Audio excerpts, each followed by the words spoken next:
Hello, my littles. Welcome to Mammy's Corner. I'm Mammy. Are you ready for your affirmations? Okay, let's go. I am loved. You say that. I am loved because you are loved. God loves you and so do I. The next affirmation is I am good. I am good. Very good. Now the last one is I am kind. You say it. I am kind. Oh, very good. That was very nice. Now, I have a long book, so you may want to settle in, get all nice and comfy, and let's start. Today, we're going to talk about the tale of Squirrel Nutkin. He's got a little story, let me tell you. And it's by Beatrix Potter. All right, let's begin. The Tale of Squirrel Nutkin by Beatrix Potter. All right, here we go. You ready? Those are two squirrels there. Oh, the Tale of Squirrel Nutkin. This is a tale about a tale that belonged to a little red squirrel, and his name was Nutkin. He had a brother called Twinkleberry and a great many cousins. They lived in a wood at the edge of a lake. In the middle of the lake, there is an island covered with trees and nut bushes. And amongst those trees stands a hollow oak tree, which is the house of an owl who's called Old Brown. See, there's the owl. One autumn, when the nuts were ripe and the leaves on the hazel bushes were golden and green, Nutkin and Twinkleberry and all the other little squirrels came out of the wood and down to the edge of the lake. Look at that. Here they come. They made little rafts out of twigs, and they paddled away over the water to Owl Island to gather nuts.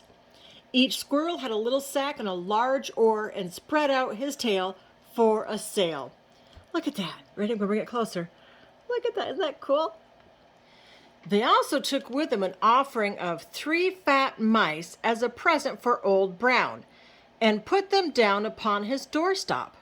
Then Twinkleberry and the little squirrels each made a low bow and said politely, "Old Mr. Brown, will you favor us with permission to gather nuts upon your island?" But Nutkin was excessively impertinent in his manners. He bobbed up and down like a little red cherry, singing, riddle me, rot-tot-tote, a little wee man in a red coat. A staff in his hand and a stone in his throat. If you'll tell me this riddle, I'll give you a groat. Now, this riddle is as old as the hills. Mr. Brown paid no attention whatever to Nutkin. He shut his eyes obstinately and went to sleep. The squirrels filled their little sacks with nuts and sailed away home in the evening. But the next morning, they all came back again to Owl Island, and Twinkleberry and the others brought a fine fat mole and laid it on the stone in front of Old Brown's doorway and said, "Mr. Brown, will you favor us with your gracious permission to gather some more nuts?" But Nutkin, who had no respect, began to dance up and down, tickling old Mr. Brown with a nettle and singing, "Old Mr. B, riddle me ree, hitty-pitty within the wall, hitty-pitty within the wall. If you touch hitty-pitty will bite you." Mr. Brown woke up suddenly and carried the mole into his house. He shut the door in Nutkin's face. Presently a little thread of blue smoke from a wood fire came up from the top of the tree, and Nutkin peeped through the keyhole and sang, "A house full, a hole full, and you cannot gather a bowl full." The squirrels searched for nuts all over the island and filled their little sacks, but Nutkin gathered oak apples, yellow and scarlet, and sat upon a beech stump playing marbles and watching the door of old Mr. Brown. On the third day, the squirrels got up very early and went fishing. They caught 7 fat minnows as a present for old Mr. Brown. They paddled over the lake and landed under a crooked chestnut tree on Owl Island. Twinkleberry and 6 other little squirrels each carried a fat minnow, but Nutkin, who had no nice manners, brought no present at all. He ran in front singing, "The man in the wilderness said to me, 'How many strawberries grow in the sea?' I answered him as I thought good, as many red herrings as grow in the wood." But Old Mr. Brown took no interest in riddles, not even when the answer was provided for him. On the fourth day, the squirrels brought a present of 6 fat beetles, which were as good as plums and plum pudding for Old Brown. Each beetle was wrapped up carefully in a dock leaf fastened with a pine needle pin.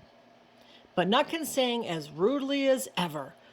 Old Mr. B, riddle me ree, flower of England, fruit of Spain, met together in a shower of rain, put in a bag tied round with a string. If you'll tell me this riddle, I'll give you a ring. Which was ridiculous of Nutkin because he had not got any ring to give to Old Brown. The other squirrels hunted up and down the nut bushes, but Nutkin gathered robins' pin cushions off a briar bush and stuck them full of pine needle pins. On the 5th day, the squirrels brought a present of wild honey. It was so sweet and sticky that they licked their fingers as they put it down upon the stone. They had stolen it out of a bumblebee's nest on the tippity top of the hill.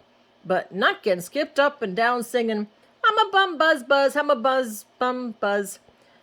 As I went over Tipple time, I met a flock of bony swine, some yellow-nacked, some yellow-backed. They were the very boniest swine that you'd ever went over Tipple time.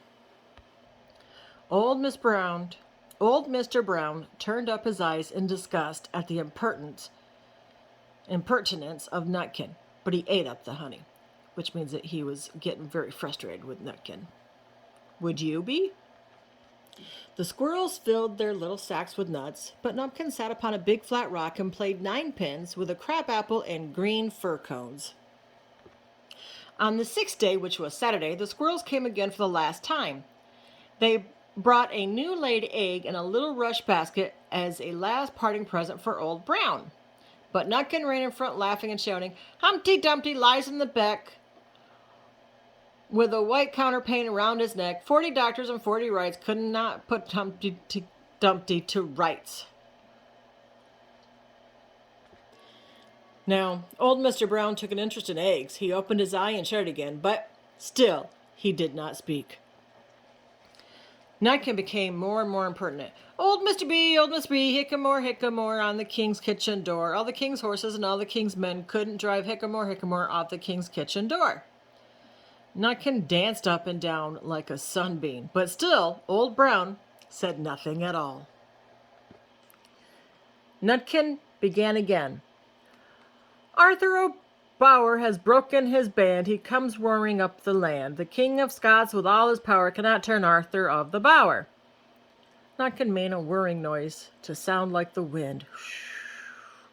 And he took a running jump right into the head of old Mr. Brown. Then all at once there was a flutterment and a scufflement and a loud squeak. The other squirrels scuttered away into the bushes.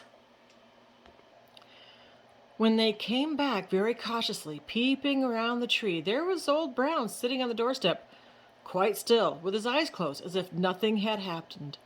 But Nutkin was in his waistcoat pocket. What do you think's going to happen?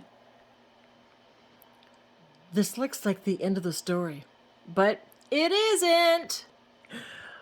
Old Brown carried Nutkin into his house and held him up by the tail, intending to skin him. But Nutkin pulled so very hard that his tail broke in two, and he dashed up the staircase and escaped out the attic window. Oh no, look at that. What's he gonna do? And to this day, if you meet Nutkin up a tree and ask him a riddle, he will throw sticks at you and stamp his feet and scold and shout, "Correct!" The end. I hope you liked the story of The Tale of the Squirrel Nutkin. I enjoyed it, and thank you so much for being here with me. Remember, don't forget your affirmations. All right, God loves you, and so do I. Have a great day.